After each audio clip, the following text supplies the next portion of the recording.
Afghanistan has been a country in chaos since the U.S. withdrawal last August. 1 year on, nearly half of its people are facing hunger. 6 million of them are at risk of famine. The freeze on assets and international sanctions have crippled the Afghan economy. Health centers are overburdened, children are malnourished, and doctors are helpless. Special correspondent Jane Ferguson has that story. The crowds gathering outside Kabul's bakeries grow daily. They are hungry and desperate, waiting in the rain for some compassion, staring at the fresh bread. Local people who have some money and will to share buy food for the bakery staff to hand out. It's a drop in an ocean of need. The United Nations is currently feeding half the population of Afghanistan, 20 million people. 6 million of them are what we call one step away from famine-like conditions. 6 million people. That's more than the population of Ireland, where I'm from. Mary Ellen McGroarty is the UN's World Food Programme country director in Afghanistan. Afghanistan's economy continues to falter 1 year after the US withdrawal and Taliban takeover.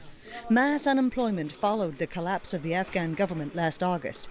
Any savings are now long gone. It's the urban population, as you said, the middle class, right? The teachers, the civil servants. I mean, I have gone out into, towns and cities, and that's what I meet is people who have never stood in a line for humanitarian assistance of any sort over decades of conflict and now find themselves, who used to have a job, all they want is their job back.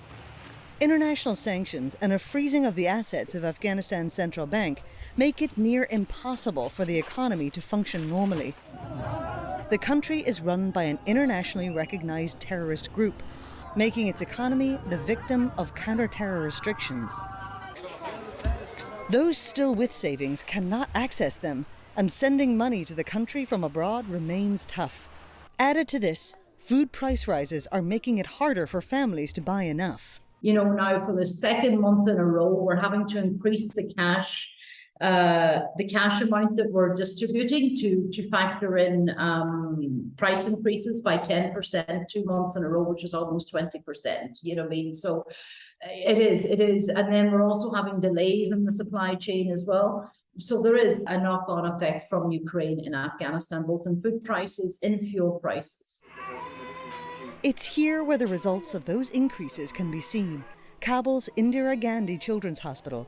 Bed after bed is filled with malnourished, sick children. This 6-month-old boy has malnutrition that causes bloating. His grandmother, Razima, says his father has no work and they cannot afford baby formula. So, like many other poor families, they feed the baby cow's milk.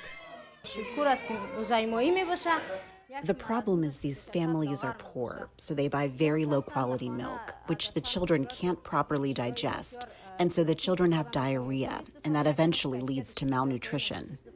Nurse Atifa Kazimi and her colleagues can treat these children, but they cannot help the families buy food.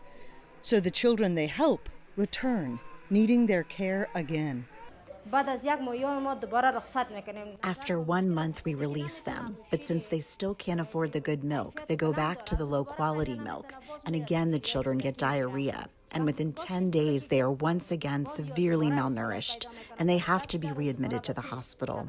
So many of our patients right now are on their second or third time at the hospital for treatment. Afghans have innovated to help get more aid directly to families who need it.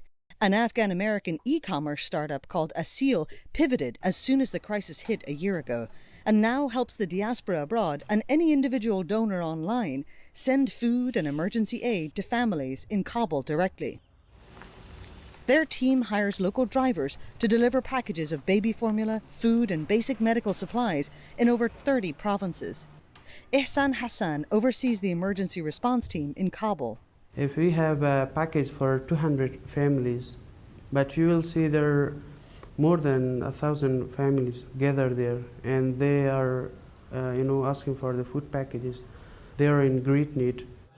The need will only continue until Afghanistan's economy is able to function in the global community.